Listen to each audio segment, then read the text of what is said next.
Nothing. But you are not a fan of the emotional aspect of Denmark's run in this tournament. I was a fan of how well Denmark have played in the tournament. Uh-huh. Yes, that's what I'm a fan of. Okay, so you don't believe in the inspiration. Listen, I believe in good football. Okay. And good football won today. Okay.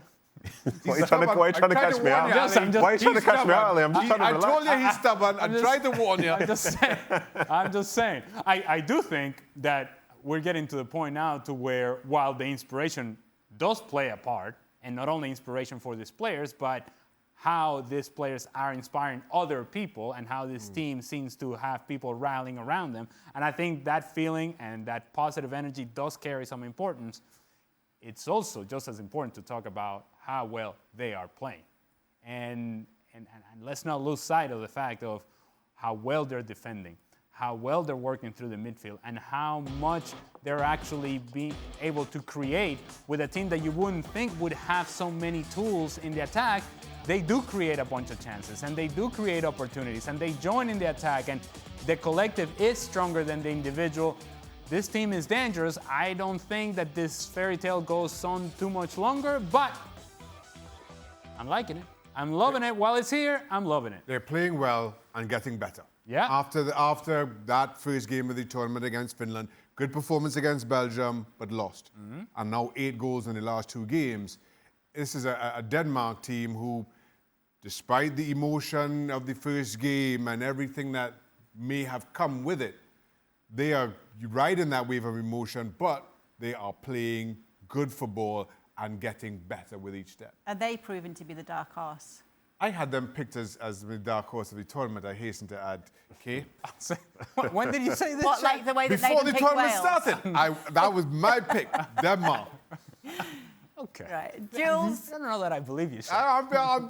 Jules, it's there. Where do you stand on it, Denmark? Is it a mixture of the two? Have they been galvanised by everything they've been through and the good football, or is it just one or the other?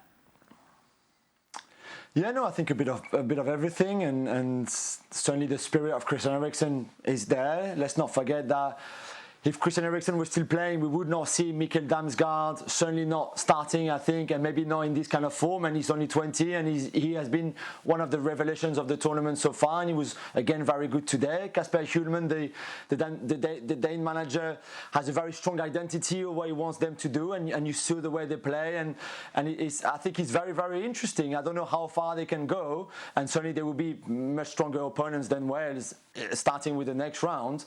But certainly, I think the momentum that they have now makes them really good, and I just think that you have to take them in consideration. I hope that Simon Kjær, who had to come off with an injury, I hope that's not too serious, because he's a big part as well of what they've been doing so well. Yeah, it's Netherlands or Czech Republic that they will come up against next. But let's just go to the first answer from Gareth Bale. Did he have a point on that foul? I know you were saying he did, and obviously they had time afterwards to deal with that, but do you think that he had a point there, Ale? Initially, I'm thinking, yeah, obviously this is a foul, should be called, was not. But this sequence of play, it feels like it's a completely different facet of the game, in which, yeah, Kiefer Moore is taken down, it's not called, but once we go 60 yards away from here, and Nico Williams has an opportunity to clear out the danger, I'm just thinking to myself, they had plenty of chances to right the wrong. To go back all the way to where Kiefer Moore is fouled, I don't know that that's in the spirit of the game.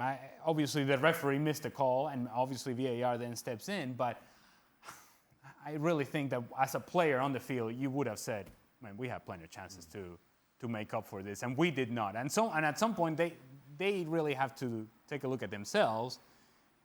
Easy to point the finger at the referee, and I suppose in the emotion of the moment, rightfully so.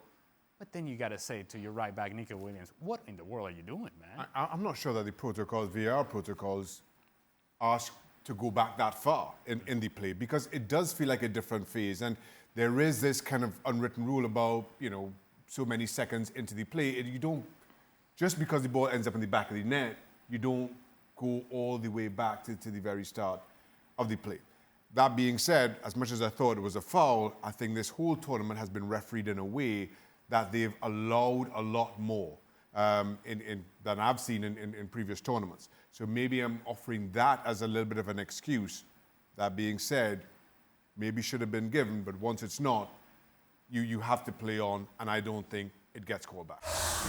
Thanks so much for watching ESPN on YouTube. And for more sports highlights and analysis, be sure to download the ESPN app. And for premium content and live streaming, subscribe to ESPN Plus.